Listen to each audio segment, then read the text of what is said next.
ओम शांति। सच्चा सच्चा राजयोग सिखाने वाले गरीब निवाज दाता बेहद के बाप शिव बाबा की 27 अप्रैल 2022 की मुरली से होमवर्क। आज बाबा हमें बता रहे हैं कि किन बच्चों की रक्षा बाप स्वतः करता है। जो जितना सफाई से चलते बाप से सच्चे रहते हैं उनकी रक्षा स्वतः होती रहती है। झूठा चलने वालों की रक्षा हो नहीं सकती। तो कितना आसान तरीका है। अगर हम बाबा से सच्चे रहते हैं तो बाबा हमारी रक्षा अपने आप करता है। हमें उनसे मांगना नहीं पड़ता, बाबा मदद करो, रहम करो, अपने आप बाबा हमारी रक्षा करेगा। हमें सिर्फ एक काम करना है, सच्चाई से बाबा के साथ चलना है। बाबा कहते हैं बच्चे सच्चा सच्चा चार्ट लिखो। कई बच्चे सच नहीं बताते हैं तो सजा भी हो जाती है। सजा के समय तोबा तोबा करते हैं।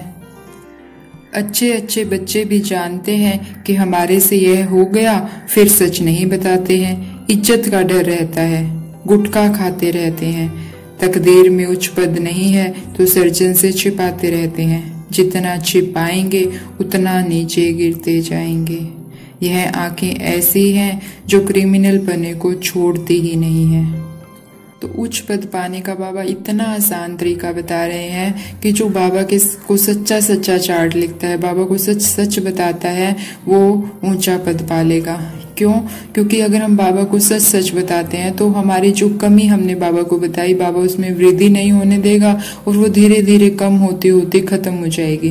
लेकिन अगर हमने बाबा को सच्चा सच्चा चार्ट नहीं दिया तो वो हमारी जो कमी है वो बढ़ती भी जाएगी और उसकी सजाएं भी खानी पड़ेगी। तो इसीलिए हमें बाबा को सब सच सच बताना ही है।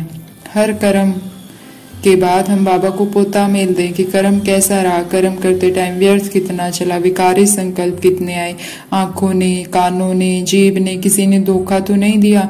कई बार हमारा कुछ खाने का मन करता है और हम उठाकर खा लेते हैं, श्रीमत है नहीं, बाबा को बिना भोग लगाए खा लिया, तो हमें वो भी बाबा को बताना है। हम सबको ये भी बाबा क्या कहते हैं, लालच है। तो छोटी छोटी बातें भी हमें अटेंशन रखनी है और बाबा को जरूर जरूर जरूर बतानी है ताकि वो हमारा जो भी विकार है वो धीरे धीरे छूटता जाए।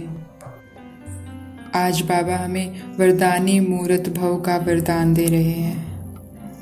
बाबा कहते हैं वरदानी मूर्त बनने के लिए हमें 3 बातों का ध्यान रखना है। पहला, वरदान के बीज को फलदायक बनाने के लिए उसे बार बार स्मृति का पानी दो। दूसरा, वरदान के स्वरूप में स्थित होने की धूप दो।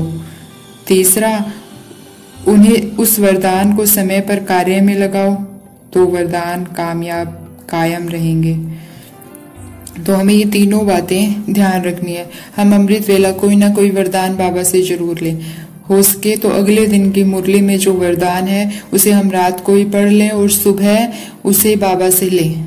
अगर नहीं तो कोई भी वरदान जो हमें कमी है उसका वरदान बाबा से अमृत वेला पे लें। फिर उसको क्या करना है, सारा दिन उसे याद रखना है, आज तो मैंने बाबा से ये वरदान लिया है। उसे स्मृति का पानी दें, क्योंकि जब उस वरदान की हमें जरूरत होती है तो वो वरदान हमें याद ही नहीं आता है। तो इसीलिए हमें क्या करना है, सारा दिन स्मृति रखनी है कि मुझे ये वरदान बाबा से मिला है। अगर हम स्मृति रखेंगे तो उस वरदान को क्या है, बीज को पानी मिल रहा है। फिर उसको स्वरूप में स्थित हो बार बार। जैसे मैंने बाबा से वरदान लिया सुबह पवित्र भव, तो सारा दिन इस वरदान की स्मृति रखें, मैं तो परम पवित्र आत्मा हूँ। खुद भगवान ने मुझे आज पवित्र भव का वरदान दिया है, मैं तो परम पवित्र आत्मा हूँ। फिर उस वरदान के स्वरूप में स्थित हूँ। बार बार अपना देखे मैं आत्मा चमकता हुआ सितारा, एकदम प्योर, मन बिल्कुल पवित्र, हर संकल्प पवित्र, हर संस्कार पवित्र। अपने चमकते हुए स्वरूप को देखें और उस पवित्रता को अनुभव करें। तो ये है उस वरदान के स्वरूप में स्थित होना।